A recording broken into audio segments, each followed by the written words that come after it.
Saudara sekalian dan seluruh rakyat Indonesia,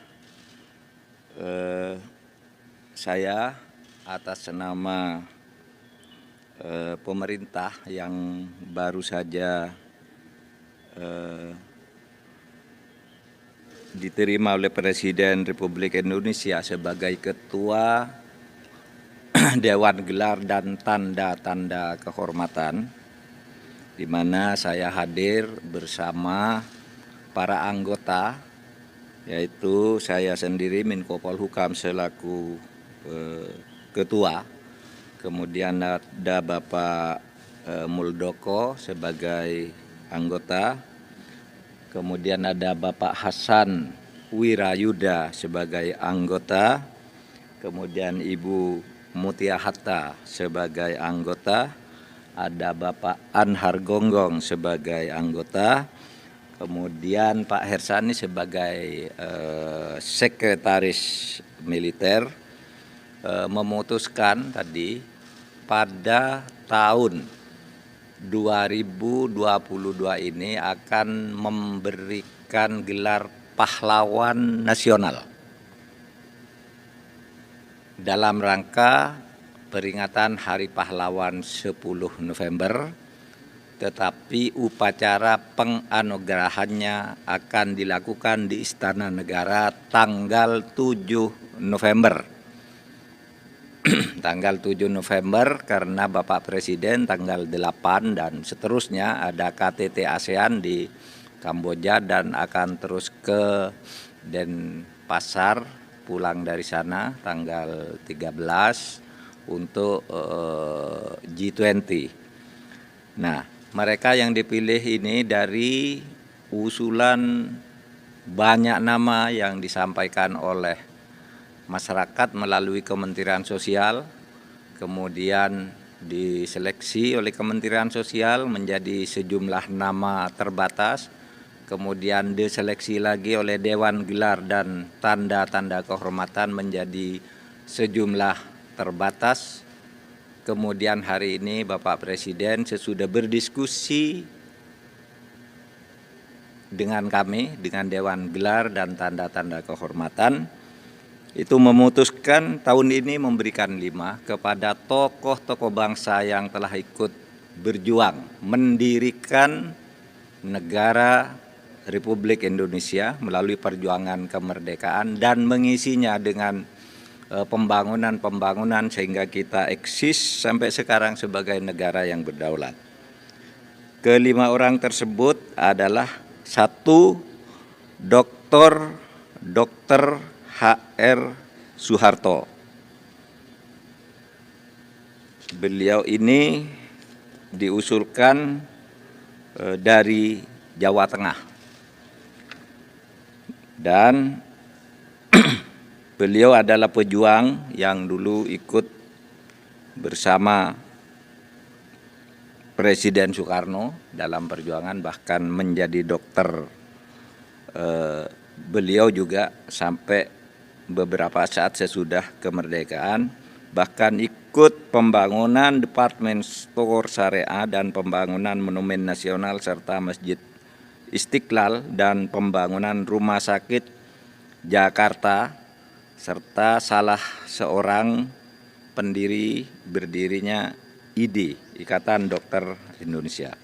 Yang kedua adalah KGPAA Paku Alam 8. Beliau adalah raja dari Kabupaten Paku Alaman dari tahun 1937 sampai 1989, yang jasanya antara lain adalah bersama Sultan Hamengkubuwono IX dari Kerajaan atau Keraton Yogyakarta mengintegrasikan diri pada awal kemerdekaan Republik Indonesia sehingga Negara Kesatuan Republik Indonesia menjadi utuh seperti sekarang.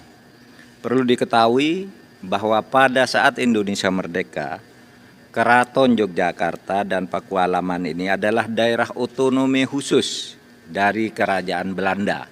Sehingga ketika Presiden Soekarno dan Wakil Presiden Muhammad Hatta atas nama bangsa Indonesia menyatakan kemerdekaan, sebenarnya secara yuridis Kerajaan Jogja dan Pakualam itu tidak termasuk di dalam apa yang diklaim sebagai republik semula, tapi sehari sesudah itu beliau menyatakan bergabung ke Negara Kesatuan Republik Indonesia dan kemudian Yogyakarta menjadi ibu kota yang kedua dari Republik ketika terjadi agresi Belanda pada tahun 1946.